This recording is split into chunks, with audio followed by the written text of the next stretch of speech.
Hey Andrew, so how do I get like a six-pack quick? What's the fastest way to get a six-pack? Why does it have to be quick? Why does it have to be easy? Why do you think life is all quick and easy? Why can't it be hard and difficult? Why can't you suffer? Because suffering is what gives it value. If everyone had a six-pack and it was quick and easy, then it wouldn't be valuable, would it? If everyone walked around with a six-pack and they got it easily, then no one would give it to you. The whole point is that it's difficult to get. Value is linked to difficulty. If you want something that is valuable, you need something which is difficult to obtain. You shouldn't be thinking about quick and easy. You should be thinking about hard, suffering, pain, going through it. That's what you should be thinking about. This is going to be hard, but I'm going to do it anyway. Because when it is done, then everyone's going to know that I went through something difficult. Nobody, absolutely nobody, gives a fuck about you as much as you're going to have to give a fuck about yourself. Nobody cares about you as much as they need to care to fix your life. But nobody is going to come to your bed, drag you out of bed, drag you to a job, force you to work hard. You are never going to have any of the things you want if you do not get them yourself. The only person who's going to make me happy and live a life that I want to live is me. Nobody's going to do it for me. People say, Tate, what motivates you? And I find that I think that's a stupid question. I was a 4-time kickboxing world champion. For 12 years, I trained 5 hours a day, 6 days a week. And I was motivated to train probably about 25% of the time. The rest of the time I went because I am disciplined. If I wake up and I'm unhappy, I will do the exact same things as if I am happy. I will go to the gym the same. I will work the same. How I feel has no impact on how I live my life. We're grown-ups and we have responsibilities and we have problems and we have pressure, and you don't necessarily have to be happy to perform, and happiness will come at the end of the performance anyway. But if your number one goal as a man, if your number one mission in life is just to be happy, that's going to be an extremely vaporous existence, and you're not going to be a man of substance. Your ability to deal with stress, the amount of stress you can deal with as an individual, is directly correlated to your success level. If you can deal with stress all day, you're going to be successful. If you collapse under stress, you're not going to be successful. There's no way to the top without stress involved. But there is a massive correlation between success in life and stress tolerance. The more stress you can tolerate, the better your life's going to be. One of the only things in this world you can control is your state of mind. You can't control the weather. You can't control other people. You can't even control your health. One of the very few things in the world you have genuine control over is your state of mind. If you can't control that, then you're just a feather in the wind, and life's going to blow you around. I can't imagine truly wanting to quit something and not being able to quit. I can't imagine it. When I talk to people who say, I want to quit smoking, I say, when? They go, oh, well, soon. Well, that means you don't want to quit. You want to keep smoking for a while and quit later. I can't imagine a mind frame or a mindset where I want to do something and can't do it. It's almost difficult for me to answer that question, because if you have that kind of mind, if your mind is so fundamentally broken that you cannot do with your own mind what you want to do, then you're just, right? Life is hierarchical. There's always going to be kings and there's always going to be peasants. If you have a mind that you can't control, then you're never going to be a king. You're going to be a peasant. That's your life. You have a peasant's life ahead of you, and that's your destiny. Enjoy. Right? There's always been peasants. That's life. But I believe that the most important thing you can do as a man is to gain control of your mind. Once you have control of your mind, life is so ridiculously easy. People say to me, Tate, you're in good shape. All you do is drink vodka and travel the world. You're never even home. You never even have a gym. How do you do it? It's ridiculously easy if you control your mind. If I decide to do 1,000 push-ups, I'll do them. Maybe I have to do them one at a time. Maybe I'll get tired. Maybe I need a break. I'm going to do 1,000 because I said I'm going to do 1,000. Everyone knows what they're supposed to do. You either control your mind or you don't. And all of these things stem from the same problem. It's something you can do. It's something that is learned. It's something that is taught. Depression is the ultimate motivation. If you're unhappy with your life and you're depressed, I don't expect you to be popping pills and sitting laying in bed. I expect you to give me a huge list of everything you're achieving per day. Depression's a fantastic motivation, but people are told the opposite. No, a lot of people's problems are all in their mind. And I'm not saying that mental conditions aren't real, because absolutely some are. But I try and explain to people, look, the only thing on the planet you have genuine control over is your state of mind.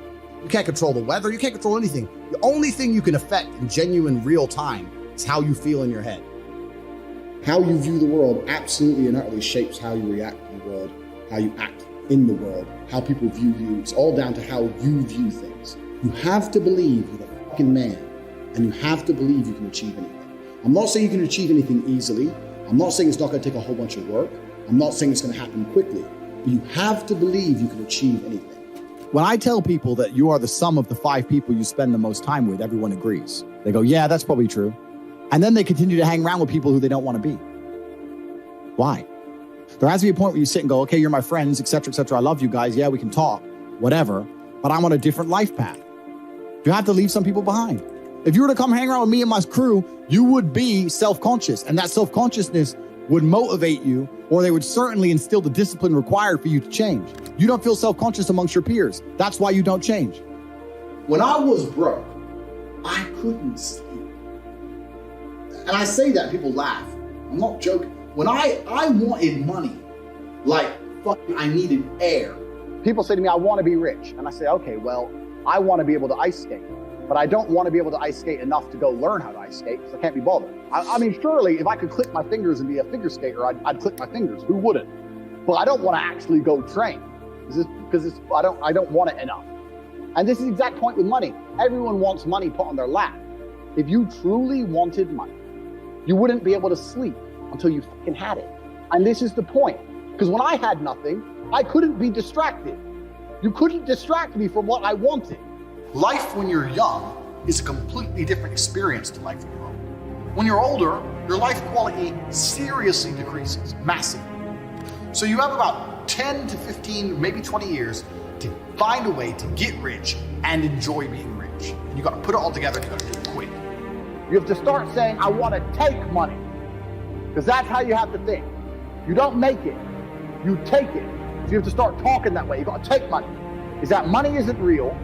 Money is like water. Money never stays still.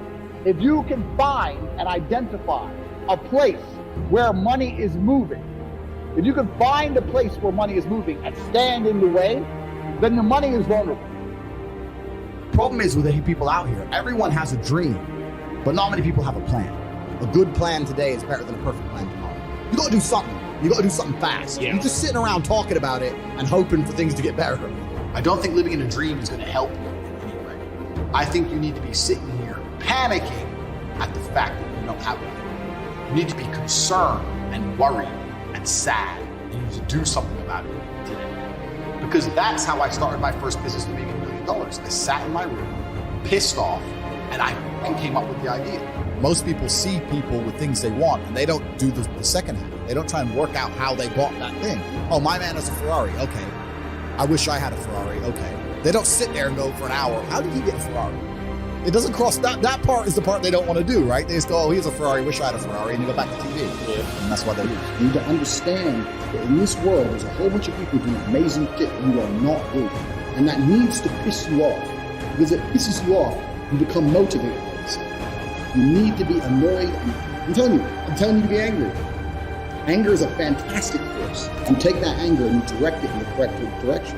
And listen, you may feel fired up for 10 minutes after this little talk. You're not going to feel fired up forever. You need to put systems in place. You need to get discipline. You need to get an atmosphere of people around you who are going to keep you accountable and not make it easy for you to continue to be a fucking nobody. And then you're going to fix your life. Otherwise, you're going to stay a nobody. If you were genuinely pissed off about your situation, you would not need me to motivate you. You would motivate your fucking self, and you would do something to change it yourself. Motivation isn't real. Everyone says this. Motivation is not real. Discipline is real. I do not feel like training, but I still train because I'm a disciplined individual. You don't get to go through life only doing the things you feel like doing. How you view the world absolutely and utterly shapes how you react to the world, how you act in the world, how people view you. It's all down to how you view things. There's very few things in this life we actually have any control over. I learned all of the lessons I'm going to be teaching you the hard way. I didn't learn them in a course, so you guys are very, very lucky. I learned all this shit the absolute hard way. I came from absolutely nothing, becoming a world level athlete, and now becoming a self-made multimillionaire. So all of these lessons I've learned absolutely the hard way. I have been in a single mother, my mom crying because she can't pay the bills, broke as a joke. I've been a multimillionaire. I've been a nobody. I've been famous. I've been a world level athlete.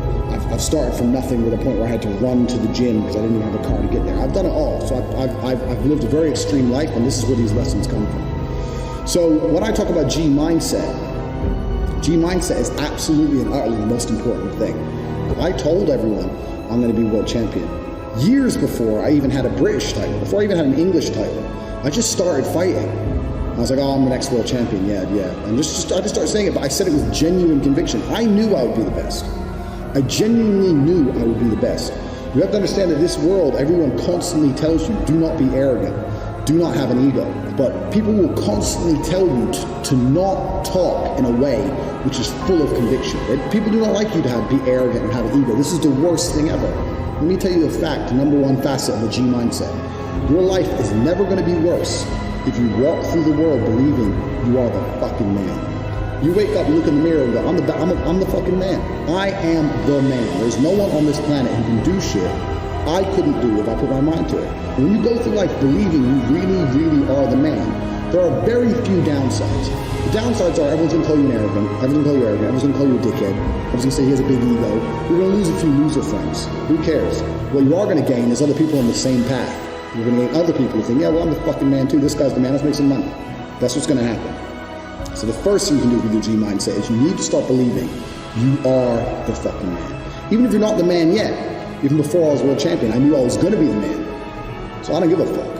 And I was happy to say that to anybody. This is quite interesting. I'll tell you a very quick story. When I was 19, I think I had a sales job, and I had to drive. Down to a sales meeting to try and sell some advertising. I had a really old shitty car. No, I must have been older than 19. I was about 21. I had this old shit car and I'm driving. And as I'm driving my car, and I couldn't afford to have it fixed, I had a bump in the front. The front was all fucking caved in. So I had to park it away from the sales meeting and walk to the sales meeting. So I'm driving this car. Anyway, pull up next to me at the lights. Red light, pull up next to me. In a fucking Tuesday morning, 10 o'clock, music blasting. Drop top Aston Martin with a Swedish number plate. Some fucking dude about 30 with a hot blonde next to him. And I remember looking at him thinking, who the fuck's this guy? Like, here I am with my broken car on my way to fucking do a shit job. I can't afford to fix my car. This guy is from fucking Sweden, and he's just driven to England, and he's got a Swedish plate, and he's got this hot bitch, and he's got music pumping, and he's on his way to have lunch. Like, where the fuck did my life go wrong? I want to be like that guy. And I think this every single time I live in Romania now. Now I drive around Romania in my fucking Lamborghini or my Aston Martin or my Ferrari or my Bentley, whichever one I decide to drive. And they all have English number plates, and I always have a girl with me. And people look at me, and people are giving me the exact same look I gave that guy. People looking like, who the fuck's this guy from England who just drove here from England? I'm standing at the bus stop about to go to work, and this guy's got a $250,000 car and a hot bitch on his way to have lunch with music blaring. And the reason I managed to go full circle is those small events in my life, seeing someone else with more success than me, ingrained in my brain. And to a lot of people, it doesn't ingrain in their brain.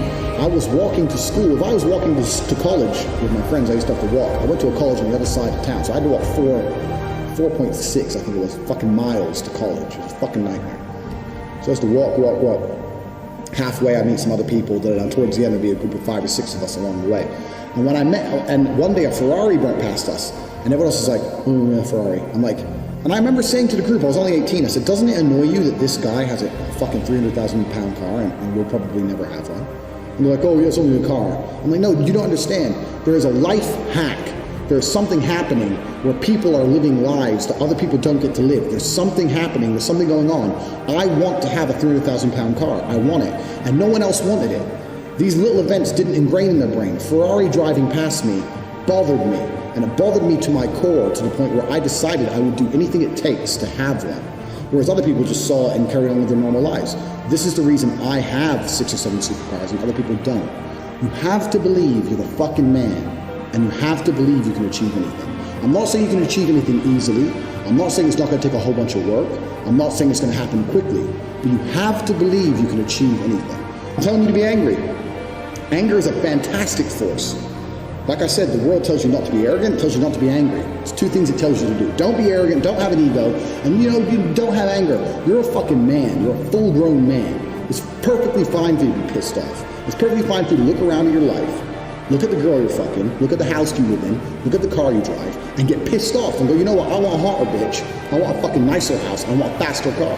There's nothing wrong if you take that anger and you direct it in the correct direction. And you look around you and you don't own the home you're in, get pissed off. If there ain't a Ferrari on the drive, get pissed off. If you don't have 10 Playboy Bunny level beauties, get pissed off. And well, what the fuck? You need to sit there and realize, whoa. I have a few years of consciousness, and even less than that, I have a few short years as a young man. Because age will damage you. And if you're a millionaire when you're 60, is not nearly as good as being a millionaire at my age. I became a millionaire at 28. So you need to realize you've got a few short years as a young man. You're fucking wasting them. You need to sit there and go, fuck, shit, get angry. Because getting angry, forced, directed anger is an extremely powerful force. These are the first two things you can do for a G mindset. This is the third thing, and this is a very, very important thing, because nobody, absolutely nobody, gives a fuck about you as much as you're going to have to give a fuck about yourself. Nobody cares about you as much as they need to care to fix your life. Even your parents, even your friends, even all the people who think they care about you, they care about you. Yeah, sure, there may be 2 or 3 people on the planet who genuinely care about you. But nobody is going to come to your bed, drag you out of bed, fucking drag you to a job, force you to work hard, go and get you a hot bitch, and go and buy you a Ferrari. Nobody is going to do that for you. You are never going to have any of the things you want if you do not get them yourself. Nobody cares about you enough to do it for you. This is absolutely true.